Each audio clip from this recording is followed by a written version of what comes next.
কংগ্রেস নেতা পবন খেরার আগাম জামিনের আবেদন রায়দান স্থগিত রাখল সুপ্রিম কোর্ট। গুয়াহাটি হাইকোর্টে আগাম জামিনের আর্জি খারিজ হতেই সুপ্রিম কোর্টে দ্বারস্থ হয়েছিলেন পবন খেরা।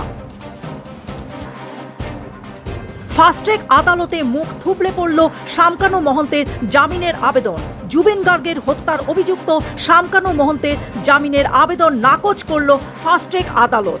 জেলেই থাকতে হবে শামকানু মহন্তকে নির্দেশ আদালতের।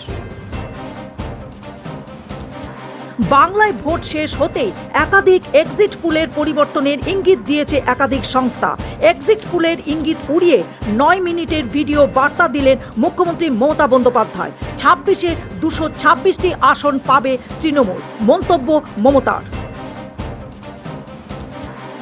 পশ্চিমবঙ্গের ভোট পর্ব মিটতেই জামিন পেলেন শাসক দলের রাজনৈতিক পরামর্শদাতার সংস্থা আইপ্যাকের ডাইরেক্টর ভিনেশ চান্ডেল। দিল্লির পাটিয়ালা হাউস কোর্টের মামলায় শুনানিতে বিচারকরা চান্ডেলের জামিন মঞ্জুর করেন। পাকিস্তান ধারাবাহিকভাবে সন্ত্রাসবাদকে সমর্থন করে আসছে। আন্তর্জাতিক সন্ত্রাসবাদের কেন্দ্রবিন্দুতে পরিণত হয়েছে পাকিস্তান। ফের ইসলামাবাদকে তোপ দাগলেন প্রতিরক্ষামন্ত্রী রাজনাথ সিং।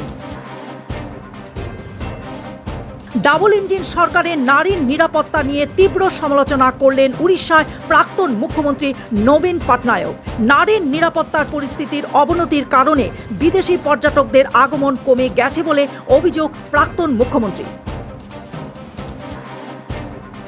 মধ্যপ্রদেশে ভয়ঙ্কর সড়ক দুর্ঘটনা। পিকআপ ভ্যান ও 4 চাকার গাড়ির মুখোমুখি সংঘর্ষে মৃত্যু হয়েছে 12 জন শ্রমিক, আহত আরও 20 জন।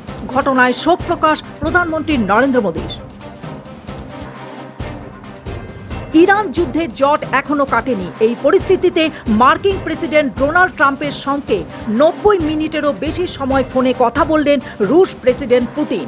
মার্কিন প্রেসিডেন্টকে বিশেষ সতর্কবাণী দিলেন পুতিন। ইরান পারমাণবিক কর্মকাণ্ড নিয়ে নিজেদের উচ্চাকাঙ্ক্ষা থেকে সরে না গেলে তাদের সঙ্গে কোনো চুক্তি করা সম্ভব নয়। এবার এমনটাই দাবি করলেন মার্কিন প্রেসিডেন্ট ডোনাল্ড ট্রাম্প। পশ্চিম এশিয়ার যুদ্ধের বেকায়দায় পাকিস্তান। তেল আমদানি করতে পাকিস্তানের খরচ হতো $300 মিলিয়ন, এখন তা বেড়ে হয়েছে $800 মিলিয়ন। তেলের দাম চড়চড়িয়ে বাড়তে বেকায়দায় ইসলামাবাদ।